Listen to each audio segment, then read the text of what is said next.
Hello and welcome to the Incoming Video Podcast, the show that looks back at the week's historical miniature releases. This is episode 35, which looks back at the miniature releases for week ending February the 19th, 2010. And as always, I'm your host, Neil Shook. Well, quite a busy week with lots of historical miniature releases, so actually quite difficult to choose a complete top 10 this week. But hopefully you'll like what I've selected. So starting off at number 10, we have a new release from Warlord Games for their Pikin shot range. And here we see, in some ways, a bit of an unusual release, in the fact that you have a series of casualty markers and also an objective marker as well. Casualty markers especially seem to be getting more and more popular these days, as there are several systems that require you to mark casualties on the board. And it seems that people are more reluctant to use plastic markers, tokens or what have you on the board. They'd much rather use something more aesthetically pleasing. So these are a nice addition to the Pikin shot range. Number 9, we have a new release from Cavalcade Wargames. Staying with their previous Oriental themed releases, here we have some Ming Chinese, sculpted by Mike Owen. I must admit I don't know the period particularly well, so I can't comment on the accuracy of the sculpts. But these look quite nice. I must admit, looking at the spearmen, I can see potentially a problem with how they rank up, but it's nothing you haven't faced before if you're used to working with pikemen, halberdiers, that sort of thing. It's interesting actually then to see a set of figures actually painted, and you can see just how well the figures transform and are brought to life with a decent paint job. So yeah, interesting stuff from Cavalcade. Number 8, and more releases from Mutineer Miniatures for their Indie Mutiny range. Here we have a command pack and a group of mixed dress sepoys. Another nice release from Mutineer. The command pack especially has some lovely detailing on it. Once again, it's nice to see much more realistically proportioned figures. It seems with these and people like Alban, the historical miniatures are starting to separate themselves from sci-fi and fantasy in this particular way. Number 7, a release from Elheim Miniatures. I've been criticised in the past for not featuring these. I was even asked if I had something against 1/72 miniatures. Well, actually the main problem has been that Elheim have a tendency when they release figures not to post photos. They have this time round, and we've actually got some very nice releases this week. These I think are the best. These are new figures from their Indian and Pakistan range. You've got various figures here, riflemen with FN rifles, a couple of NCOs with Stens, officer, a couple of artillery crew, and finally we see a couple of shots of their greens for their upcoming Pakistani range as well. These again are really nice sculpts, and looking at the mini photos you could be forgiven for thinking they're actually still 28mm miniatures as opposed to something smaller.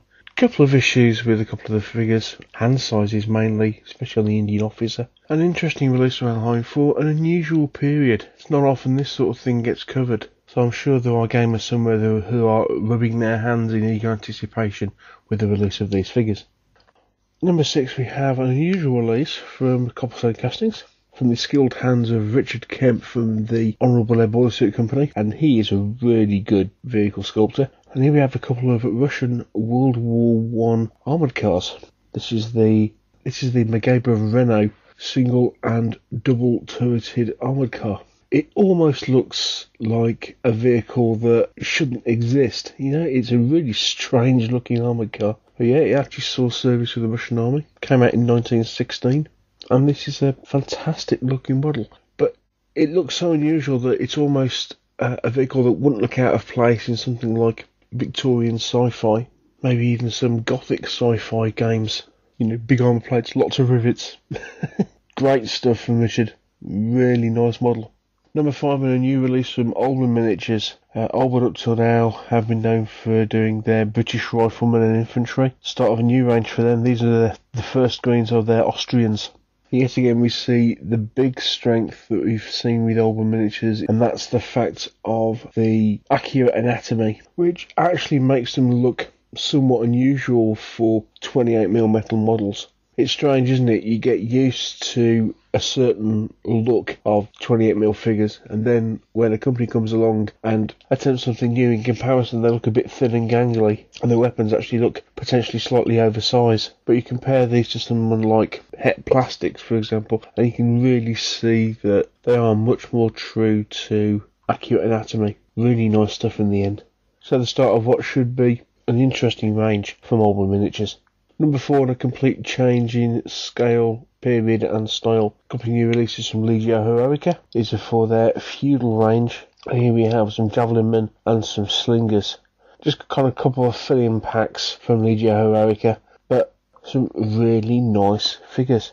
There's something about these figures that really catches my eye.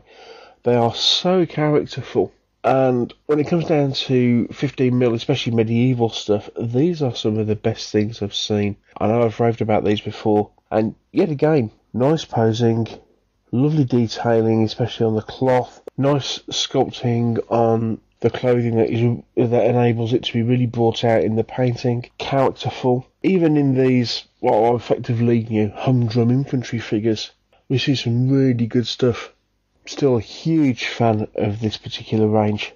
Makes me want to get into 15mm feudals. Oh, no. So, nice stuff again from Legio Heroica. Really consistently good releases. Number 3, and we have a new release from Company B. It's quite unusual to have a vehicle this high on my list, but you can see from this is just stunning. This is their new M7 Priest. What a kit this is. Fantastic detailing. A beautiful model. I was really stunned when I saw this. The Priest is a World War II self-propelled gun based on the chassis of the Lee tank with an American 105mm howitzer in it. It's designated the Priest when it was used by the Brits. As I say, this is such a good sculpt. Fantastic stuff from Company B. Number 2, and new release from Gorgon Studios. Predictably high on my list this week, we have first of a couple of sets of Ancient Cavalry. These are Etruscan Cavalry. As you can see here, the great thing about these is not only are the riders really well done, but the horses are really good as well. So many times we see that cavalry are let down by the horse sculpts. These actually look really nice. Definitely not as chunky as some of the horse releases we've seen. I mean, I'm not an expert on horse anatomy by any means, but these look fantastic.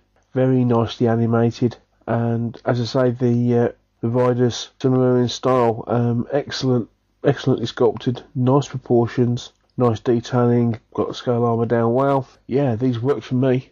Nice release. This leads us to number 1, and another release from First Corps, carrying on with their medieval Hussite range. These are some new additions. I featured the original range before, and these are again just as good. We have some mounted crossbowmen, and then we have 3 sets of new knights, this time with raised hand weapons, and we see them on both barded and unbarded horses. Another excellent set of miniatures from First Corps. It's interesting commenting on the horses, comparing these to the Etruscan Cavalry. I don't think these horses are potentially quite as good, but I must admit I prefer this period, which is probably what just gave them the edge over the Etruscans in the first place. Quite unusual in the fact of you've actually got horses pretty much just walking. These are slightly less dynamic than what we've seen before in some medieval cavalry ranges. That's primarily down to the particular horse sculpts, but I hope you'll agree that again this is an excellent release from First Corps, continuing with their Hussite range. Great stuff. And that wraps it up for another week of releases. Certainly hope you've seen something that you like, although I'm sure, as usual, you may not completely agree with my ranking or choice of figures. Before I go, a huge thank you once again to Bill at the Miniatures page and Zach at Tabletop Gaming News. Without these guys, this freecast simply wouldn't be possible. Thank you once again for watching. I hope you've enjoyed it.